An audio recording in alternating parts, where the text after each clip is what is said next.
CR fire কর, CR fire কর। পুলিশের কাছে চাইনিজ রাইফেল এই মুহূর্তে আছে, আপনারা এখনও গেলে দেখতে পাবেন।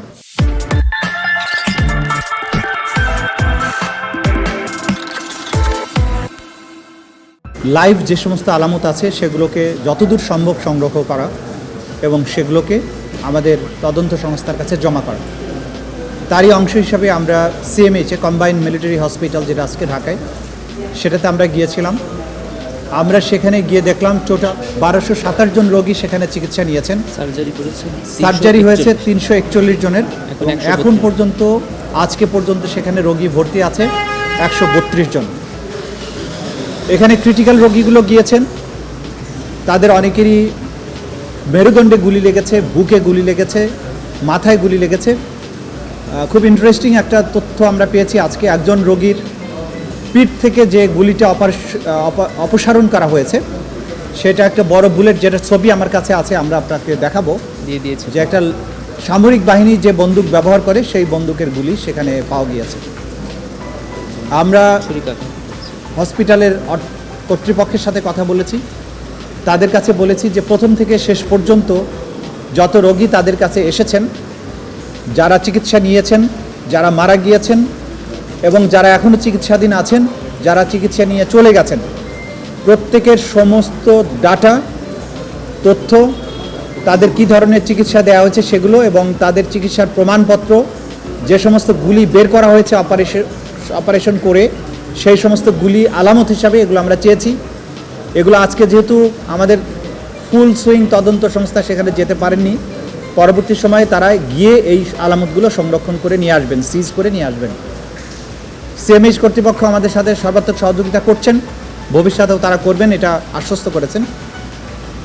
আজকে বিশেষভাবে আমরা যেটা বলতে চাই আমাদের প্রসিকিউশনের পক্ষ থেকে, যে দেশব্যাপী যাদের কাছে যে আলামত রয়েছে, যারা আহত হয়েছেন, যারা গুলি নিয়ে বয়ে বেড়াচ্ছেন, যে সমস্ত শহীদ হয়েছেন তাদের পরিবারের সদস্যরা স্মৃতি নিয়ে ঘুরে বেড়াচ্ছেন, অনেকের কাছে অনেক ধরনের এভিডেন্স রয়েছে।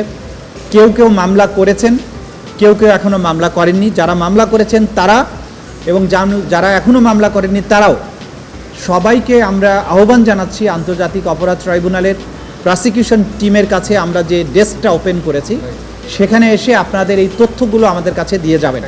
আমাদের যেহেতু জনবলের এখনও সংকট আছে, আপনারা অনুগ্রহ করে যেভাবে বিপ্লবের সময় ঝাঁপিয়ে পড়েছেন, বিপ্লবটাকে সফল করেছেন, আন্দোলনটাকে সফল করেছেন, এই সমস্ত আলামত, তথ্য প্রমাণাদি আমাদের এই সংস্থাকে, তদন্ত সংস্থাকে এবং প্রসিকিউশন টিমকে দিয়ে সাহায্য করবেন, যাতে করে দ্রুততম সময়ের মধ্যে এই বিচার প্রক্রিয়াটা শুরু করা যায়। যে অস্ত্রগুলো ব্যবহার করা হয়েছে এগুলো মারণাস্ত্র, কিন্তু এই মারণাস্ত্র কার কার কাছে আছে কি নাই সেটা আমাদের তদন্ত করে আমরা বের করব। কিন্তু আপাত দৃষ্টিতে প্রত্যেকটা ভিকটিমের বক্তব্য থেকে এটা ক্লিয়ার হয়েছে, তারা খুব ক্লিয়ার ভাষায় বলেছেন যে পুলিশের কাছে চাইনিজ রাইফেল ছিল। চাইনিজ রাইফেল একটা মারণাস্ত্র। এখন প্রশ্ন আসতে পারে যে পুলিশের কাছে তো মারণাস্ত্র, চাইনিজ রাইফেল কি থাকার কথা? হ্যাঁ, ছিল পুলিশের কাছে। এইটা যাওয়া উচিত ছিল কি ছিল না সেই প্রশ্ন তো সরকার সেটার জবাব দেবেন, কিন্তু বাস্তবতা হচ্ছে তাদের কাছে চাইনিজ রাইফেল ছিল। এবং আপনারা যখন মাঠে ময়দানে রিপোর্ট করেছেন, আপনারা শুনতে পেয়েছেন এই চাইনিজ দিয়ে ফেলে দে, চাইনিজ দিয়ে গুলি করে দে, সিআর ফায়ার কর, সিআর ফায়ার কর। সিআর মানে হচ্ছে চাইনিজ রাইফেল।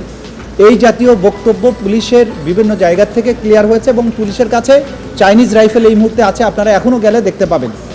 কিন্তু পুলিশকে চাইনিজ রাইফেল দেওয়ার যে সিদ্ধান্ত কতদিন আগে হয়েছিল এবং কে সেটা প্রথম দিয়েছিল সেটা বের করার বিষয় আছে, কিন্তু বাস্তবতা হচ্ছে তাদের কাছে চাইনিজ রাইফেল আছে এবং তারা সেটা এই ছাত্র জনতার অভ্যুত্থান দমনের সময় মানবতা বিরোধী যে অপরাধ তারা সংগঠিত করেছেন সেই সময় এই অস্ত্রের ব্যবহার হয়েছে, যার প্রমাণ আমরা আহতদের দেহে, তারপরে অপারেশন থিয়েটার থেকে বের করা বুলেটে এবং অন্যান্য যে সমস্ত প্রমাণাদি আছে, আহতের ধরন, তারপরে নিহতদের যা শরীরে যা কিছু চিহ্ন আছে, সব কিছু থেকে এটা নিশ্চিত হওয়া গেছে।